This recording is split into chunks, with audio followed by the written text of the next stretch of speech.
एक शुतुरमुर्ग का खिला दिया, हंगामा ही खड़ा हो गया। किसी ने जफर अब्बास पे तनकीद की तो कोई सेठ पे चढ़ाई करने लगा। सोशल मीडिया पे तूफान बरपा हो गया। पहले तो जफर अब्बास ने सफाइयां पेश की, लेकिन फिर वो भी ढीठ बन गए। कहा कर लो जो करना है, मैं तो शुतुरमुर्ग खिलाऊंगा। लेकिन इस सारे हंगामे में जो मेन कैरेक्टर है शुतुरमुर्ग, उससे तो कोई पूछ ही नहीं रहा। हमने सोचा तो चलो हम ही बात कर लेते हैं शुतुरमुर्ग से। तो अभी हमारे साथ शुतुरमुर्ग साहब मौजूद हैं। क्या हाल है आपके? कहाँ से आए और यहाँ कैसे पहुँच गए? मेरे आबाओ अजदाद तो अफ्रीका से हैं, लेकिन मैं यहीं पैदा हुआ हूँ, कराची के एक फार्म में।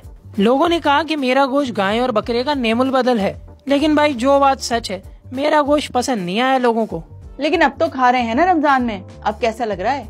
इस दफा तो शुतुरमुर्ग के गोश्त ने सारे रिकॉर्ड तोड़ दिए। कैसी फीलिंग आ रही है अब? भाई मैं तो बड़ा खुश हूँ। रमजान के महीने में इस्तेमाल हो रहा हूँ और दस्तरखानों की जीनत बन रहा हूँ, और इससे भी बड़ी बात सेलिब्रिटी बन गया हूँ। हर तरफ मेरा ही जलवा, हर तरफ मेरे ही चर्चे। लेकिन इस मकबूलियत से आपकी कीमत भी तो बढ़ गई। आप इस रमजान में बहुत महंगे हो गए। वैसे तो कीमत 30,000 थी, लेकिन बकौल जफर अब्बास आप तो 1.5 लाख के हो गए। क्यों? सही कह रही हूँ ना? अरे नहीं भाई, ये तो आप जैसे इंसानों के करतूत हैं। मैं तो अब भी 30,000 का ही मिल रहा हूँ, लेकिन हर चीज की कीमत की तरह रमजान में मेरा रेट भी बढ़ गया। इस महीने तो हर चीज महंगी है। मैं तो फिर भी थोड़ा यूनिक हूँ, इसलिए मेरे दुगने तिगने चौगने बल्कि इससे भी ज्यादा दाम लग चुके हैं। अब मैं क्या करूँ? भाई आपका गोश्त तो ना आम बिकता है ना आम मिलता है, और लोग तो खा भी नहीं रहे। आप 30,000 के हैं, लेकिन गाय तो लाख से कहीं ऊपर है, वो तो खा रहे हैं लोग, वो तो आम मिल जाती है। लेकिन आपसे ऐसी क्या दुश्मनी है कि सिर्फ एक एनजीओ के पास मिल रहे हैं, वो भी सिर्फ 1 महीने के लिए? भाई ये तो आप लोगों का कमाल है। मैं तो गाय से बल्कि बकरे से भी सस्ता हूँ। आप चाहें तो पूरा साल खाएं। गाय तो 1-1.5 मन की होती है, मेरा वजन तो 100-150 किलो से ज्यादा है। फिर मेरी मादा तो अंडे भी देती है, दुनिया के सबसे बड़े अंडे। एक अंडा 1.5 किलो का, पूरा खानदान एक ही अंडे में खा जाए। अब आप नहीं खा रहे तो मैं क्या करूं? भाई मसला जो है ना वो फिरका वाराना है, आप समझ नहीं रहे। असल में जफर अब्बास खिला रहा है, जेडीसी खिला रहा है, और मरहूम ज़मीर अख्तर नकवी भी आपको हराम कह गए। अब क्या करें? भाई यहाँ तो कुछ भी हलाल हो सकता है, कुछ भी हराम। हलाल बना के कुछ भी खिला दें आपको, और लोग खा भी लेते हैं। लाहौरी कढ़ाई याद है ना? लोगों का मसला ये कि मौलवियों को फॉलो करते हैं, किताबें नहीं पढ़ते। ज़मीर अख्तर साहब जिस फिक्र से हैं, उनके तो आलिम मुझे खुद हलाल कहते हैं। तो ये खेल तो चलता रहेगा। एक वीडियो वायरल हो रही है जिसमें आप कराची की सड़कों पर भागते फिर रहे हैं।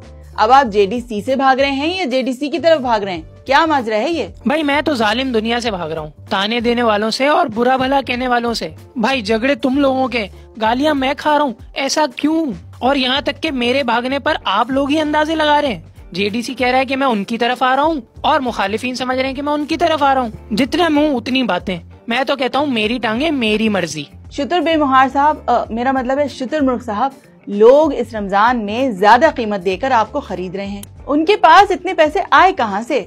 क्या हम गरीबों से निचोड़कर आपके दाम तो नहीं लगाए जा रहे, और फिर हम पे ही रहम खाकर हमें ही खिलाया जा रहा हो? यार मैं बड़ा शर्मिंदा हूँ। ये एक माफिया है जो अपना काला धन सफेद करने में लगी है। उस चक्कर में मेरे दाम बढ़ा रहे हैं और अपनी जेबें गर्म कर रहे हैं। हुकूमत को इसकी परवाह नहीं, और गरीब इस बात पर खुश हो रहा है कि उसको कुछ तो खाने को मिल रहा है। बहुत नाजुक सूरत हाल है। तो अब क्या इरादा है?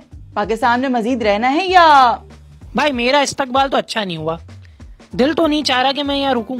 यहाँ आते ही कंट्रोवर्सी शुरू हो गई। शिया और सुन्नी शुतुरमुर्ग बना दिया लोगों ने। कोई खुद तो अच्छा काम करता नहीं, और जो करता है उसे भी जलील करते हैं। इस माहौल में कौन शरीफ आदमी, मेरा मतलब है शुतुरमुर्ग, यहाँ रहना चाहेगा? इसलिए मैं तो कहता हूँ पाकिस्तान से जिंदा भाग। हमने तो यही सुना था कि खराब हालात में शुतुरमुर्ग अपना सर रेत में दबा देता है, लेकिन इतनी कंट्रोवर्सी और हंगामे के बाद ये शुतुरमुर्ग डट के खड़ा है, बल्कि डंके की चोट पर बात कर रहा है। आपने भी अगर इस शुतुरमुर्ग से कुछ पूछना है तो ये कुछ दिन तक हमारे पास ही है। कमेंट सेक्शन में सवाल कीजिए, हम इसे उसके बाद ही छोड़ेंगे।